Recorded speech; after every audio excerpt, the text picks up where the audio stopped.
Waktu awal-awal kasus Vina Cirebon muncul kembali, salah seorang terpidana yang sudah menjalani hukumannya, Saka Tatal, membuat pengakuan mengejutkan bahwa saat ditangkap polisi dulu, ia dihajar, disetrum, disulut api rokok, dan lain-lain.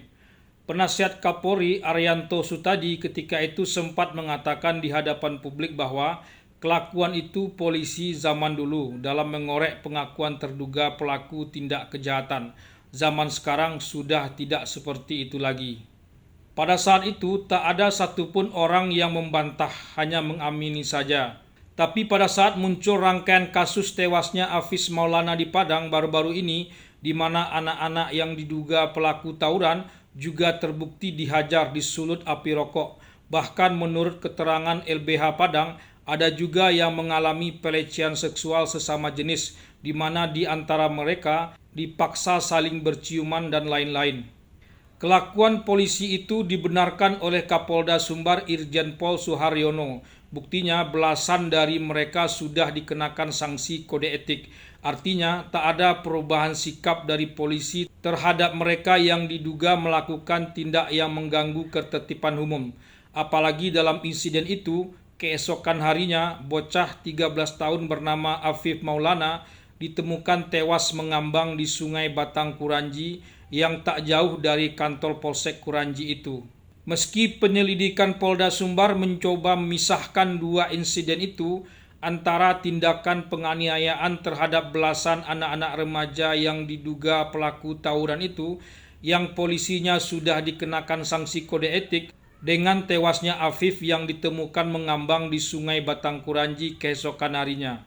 Akan tetapi wajar juga kalau ada orang termasuk dari pengacara keluarga Afif, Indira Suryani yang juga ketua LBH Kota Padang, mengaitkan dua peristiwa itu secara bersamaan. Artinya dua insiden itu tak bisa dipisahkan. Ia satu kesatuan cerita yang utuh. Apalagi teman Afif yang bersama dengannya pada waktu itu ada pula pada insiden yang pertama di atas. Diakui oleh Kapolda Sumbar bahwa mereka belum menutup kasus tewasnya Afif Maulana ini. Tapi Kapolda sudah yakin betul bahwa Afif tak ada bersama mereka dalam insiden yang pertama itu.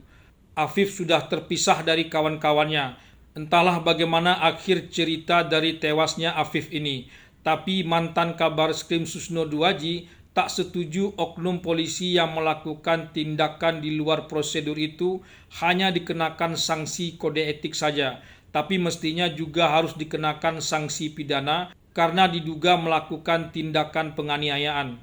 Jadi penasihat Kapolri Arianto Sutadi di atas bahwa polisi dulu berbeda dengan polisi sekarang mendapat interupsi langsung dengan kasus Afif Maulana ini di Padang.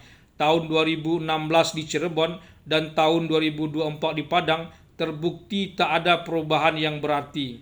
Entah di mana akar masalahnya, rekrutmen polisi kah, pendidikannya kah, atau tugas-tugas polisi itu sendiri yang semakin banyak, terutama sejak era Presiden Jokowi yang dimulai tahun 2014. Entahlah.